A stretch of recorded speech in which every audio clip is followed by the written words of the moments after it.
Pernah nggak sih Anda membayangkan kalau serangkaian kata-kata sederhana yang diucapkan dengan nada dan ritme tertentu, itu sebenarnya punya kekuatan biologis yang setara dengan sebutir pil penenang berdosis tinggi? Kedengarannya memang luar biasa ya. Nah, iya kan? Soalnya kita ini hidup di era yang sangat terbiasa dengan kepastian medis yang wujudnya fisik. Kayak Anda sakit kepala, Anda minum obat, terus senyawa kimianya ngalir di darah, dan 20 menit kemudian rasa sakitnya hilang. Sangat jelas, wujudnya bisa dipagang. Betul, sangat terukur. Tapi gimana kalau keluhan yang bikin Anda lumpuh ini bukan sesuatu yang bisa dilihat di layar ronsen? Gimana kalau musuh yang lagi kita hadapin ini adalah kecemasan? Anda pasti tahu rasanya. Jantung yang tiba-tiba berdebar liar, kayak mau copot gitu sebelum presentasi besar. Atau keringat dingin waktu baru duduk di kursi dokter gigi ya. Tepat banget. Kecemasan ini tuh semacam epidemi sunyi di masyarakat modern kita. Menyerang siapa saja dari ruang kelas sampai ruang operasi. Nah, di penelusuran mendalam kita kali ini, kita mau membedah tuntas sebuah intervensi non-farmakologis yang sejujurnya mungkin paling sering disalahpahami. Kita bakal ngomongin tentang hipnosis. Dan untuk membedah topik ini, kita berpijak pada fondasi data yang sangat solid ya. Kita nggak lagi ngomongin mitos atau cerita burung, kita bicara data empiris. Ya, betul. Misi utama bedah riset kita hari ini berpusat pada sebuah karya akademik yang sangat komprehensif, sebuah tinjauan literatur sistematis atau SLR yang disusun oleh Yusdi Lastutianto. Ah ya, proposal pengajuan jurnal itu. Benar, ini tuh karya untuk program Magister Psikologi Pendidikan di Universitas Persada Indonesia, YAI. Alih-alih cuma berteori, peneliti ini benar-benar menyapu bersih puluhan studi klinis dari seluruh dunia.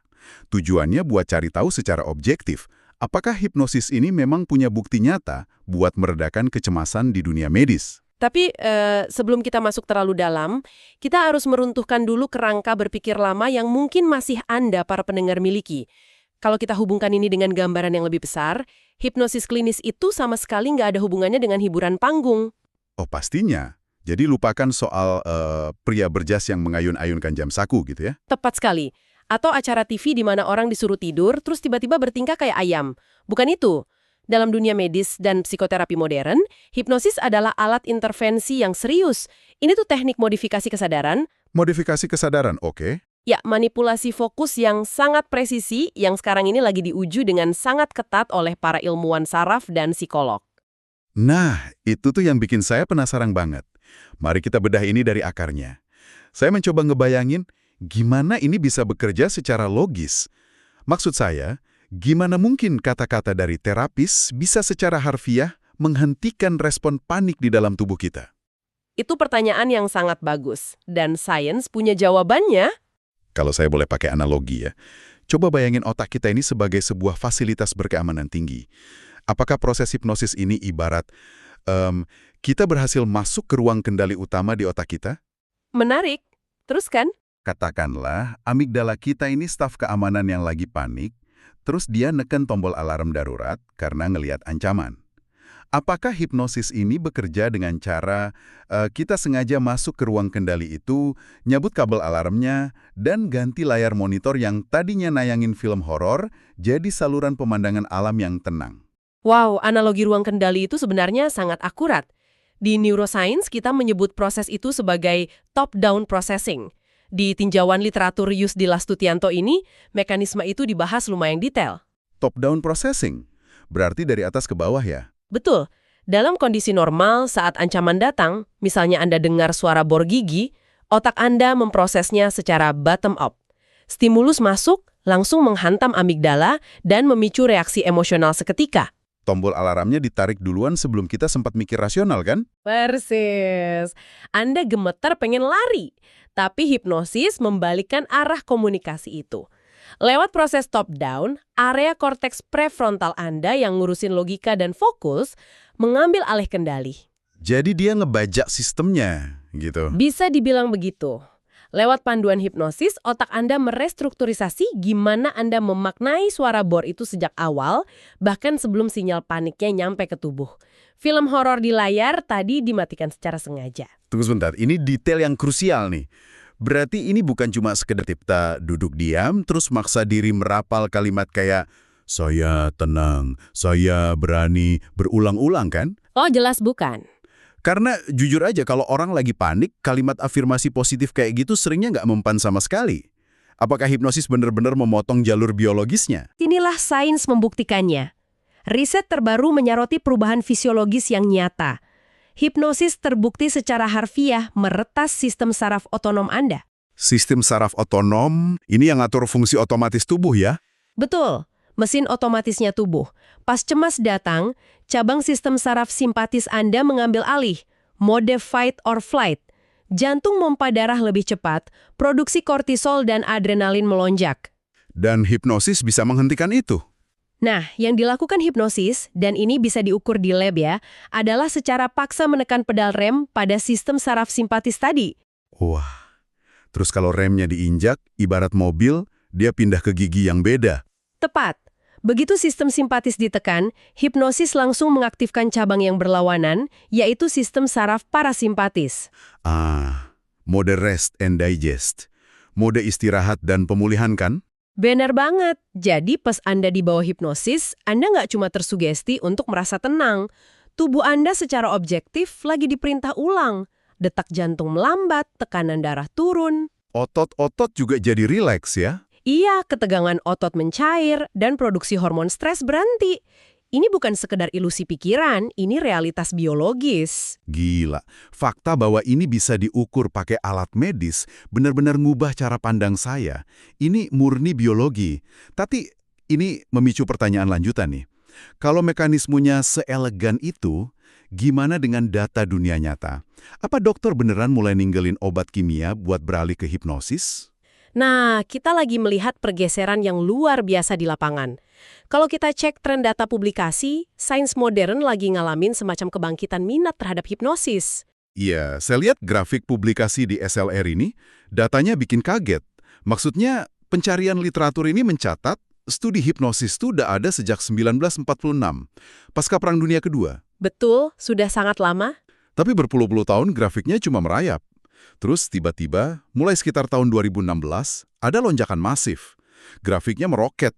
Puncaknya sampai 15 publikasi elit di tahun 2022. Dan trennya diproyeksi naik terus sampai tahun 2025 ini. Kenapa tiba-tiba komunitas medis tancap gas neliti ini sekarang? Lonjakan itu mencerminkan krisis sebenarnya. Selama ini kan solusi utama kecemasan itu obat kimia, benzodiazepin, penenang, dan semacamnya.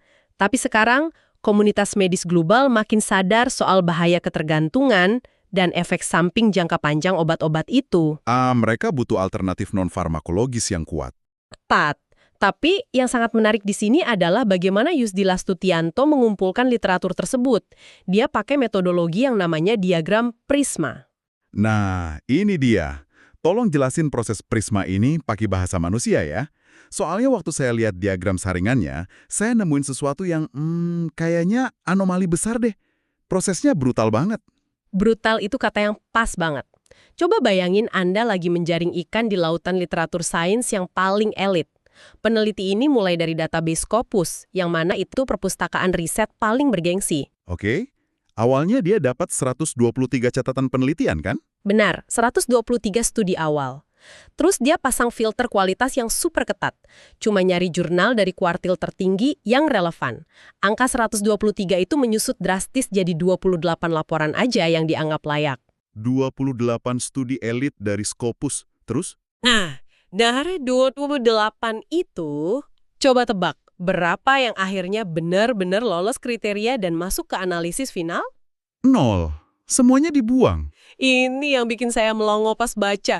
Gimana ceritanya sebuah tinjauan literatur sistematis malah mengeksklusi semua hasil dari pencarian database utamanya? Persis. Ini anomali yang mengungkap fakta penting. Seluruh 28 studi tadi gugur karena nggak memenuhi kriteria klinis spesifiknya. Terus, dari mana 40 studi final yang dianalisis ini datang? Semuanya didapat dari penelusuran sumber lain atau pencarian manual di luar algoritma standar. Maksudnya peneliti ini harus gali-gali manual di tempat tersembunyi buat nemuin data yang valid? Tepat sekali. Ini nunjukin kalau bukti empiris terbaik soal hipnosis itu sangat tersebar dan spesifik di sub-bidang tertentu, kayak kedokteran gigi pediatrik atau bedah, jadi nggak gampang muncul di mesin pencari umum. Butuh ketelitian tingkat tinggi buat merangkum ini semua. Dan hasil dari penggalian melelahkan itu, rupanya bawa banyak cerita sukses. Di laporannya, ada studi soal kecemasan ujian pada siswa sekolah. Kita tahulah remaja kalau mau ujian stresnya kayak apa. Ya, kortisol mereka pasti tinggi banget. Terus, ada riset soal mahasiswa kedokteran. Orang yang belajar kesehatan tapi tingkat stresnya malah parah banget. Dan yang paling bikin saya takjub aplikasi medisnya. Anak-anak di dokter gigi. Ah ya, kedokteran gigi pediatrik itu salah satu bukti terkuat. Biasanya kan anak-anak kalau ke dokter gigi tuh nangis, ketakutan, bahkan kadang butuh obat bius. Tapi riset nemuin dengan hipnosis, rasa takut ini bisa dijinakkan tanpa jarum suntik ekstra.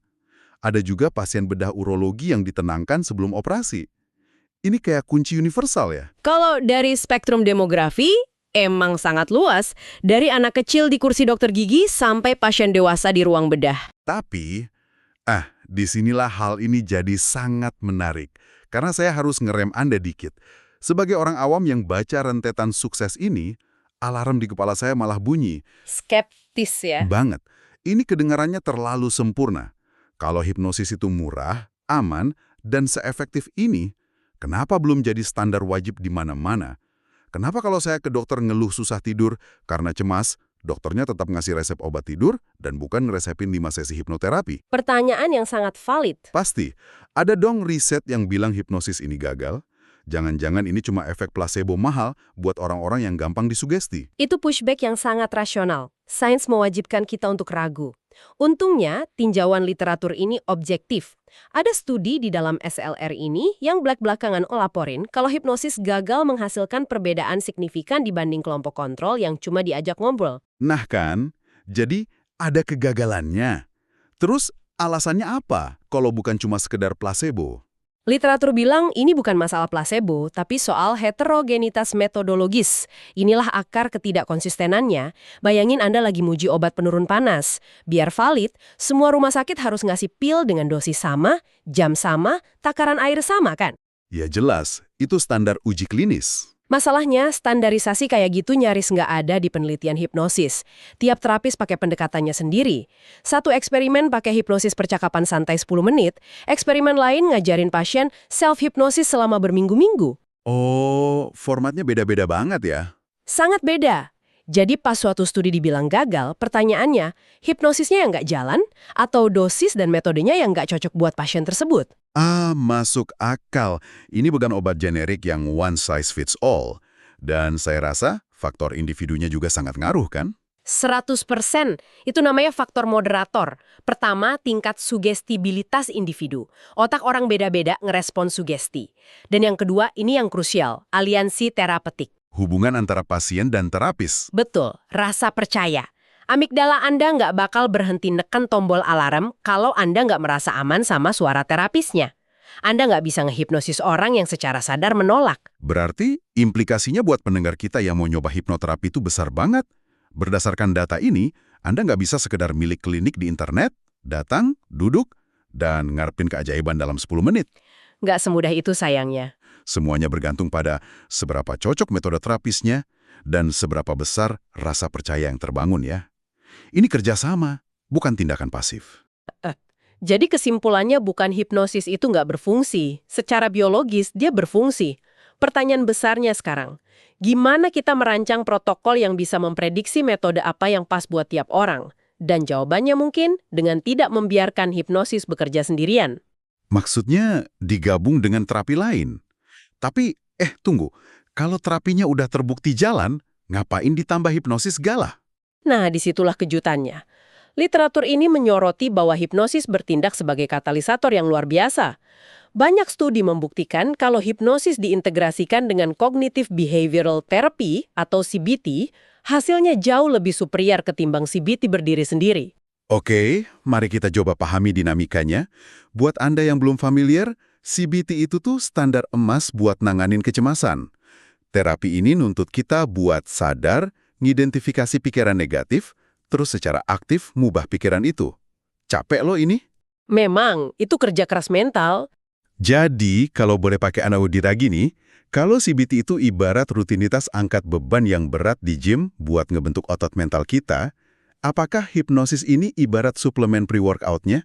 Wah, saya suka banget analogi ini. Iya, kayak Doroman yang Anda minum sebelum latihan, yang bikin sistem saraf lebih tenang, terus bikin otak lebih lentur, jadi otot pikiran kita jauh lebih siap dibentuk pas sesi CBT.